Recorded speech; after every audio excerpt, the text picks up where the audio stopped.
සිනා බබාගේ කෑමක පිළියෙල කරන්න මුලින්ම මැටි මුට්ටියකට සුවඳල් හාල් තමයි එක් කරගත්තේ. ඊට පස්සේ හාල් එක්ක පරිප්පු ටිකක් එකතු කරගෙන ඊළඟට ඒ දෙක හොඳින් හොද ගන්නවා. ඊට පස්සේ හොදමින් වෙලා මම ඒකට ඉස්සෙල්ලාම වට්ටක්ක ටිකක්, ඒ වගේම කැරට් ටිකක්, ඒ වගේම හීනීට ලියාගත්ත අලපිති ටිකක් මම මේකට එකතු කළා.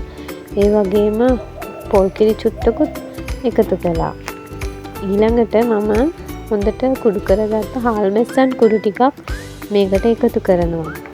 එයාගේ පෝෂණය වැඩි වෙන්න මම අලුතෙන් හඳුන්වලා දීලා තියෙන්නේ මේ ආහාර ටික විතරයි තාම. ඊට පස්සේ මම මේක හොඳින් පිසගෙන දැන් මේක පොඩි කරගන්න පුළුවන් ප්‍රමාණයට ඇවිල්ලා තියෙන්නේ. ඊළඟට මම මේකට කරන්නේ මේක මම ඔෆ් කරලා මගේ භාජන ටික මම ඉස්සෙල්ලාම උණු වතුර දාලා මේව කරගන්න. ඒ වගේම එයාගේ අතට දෙන සෙල්ලම් බඩු ටිකත් මම උණු වතුරෙන් උදේම හැමදාම මේක හොද ගන්නවා. ඊට පස්සේ මම මේ කෑම ටික හොඳින් අරගෙන පෙනරේ උඩ තියලා ඒකෙන් පොඩි කෑම ටික හොඳට පොඩි කරගන්නවා. මේ විදිහට පොඩි කරගන්නවා.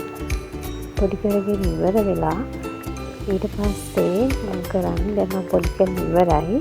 ඊළඟට මම කරන්නේ මේක යටට එනවනේ පෙරිලා ටිකක්. ඒ පෙරිලා තියෙන ටික තමයි මම මේක ගන්නෙ. පොඩ්ඩක් මේක හිර වෙලා තියෙන්නේ චුට්ටක් විතර හිර වෙලා මෙන්න මේම එනවනේ ටික. අන්න ඒ ටික තමයි මම බබාට කන්න දෙන්න ගන්නෙ. ඒක මොලොක් විදිහට ඇවිල්ලා තියෙන්නේ. මමට හිර වෙන්නේ නැහැ. මේක මට පොඩ්ඩක් මොලොක් විදිහට ඇවිල්ලා මේක දෙන්න පුළුවන්. මේනි හොඳට බබා කාලා වතුර ටිකක් බොන ගමන්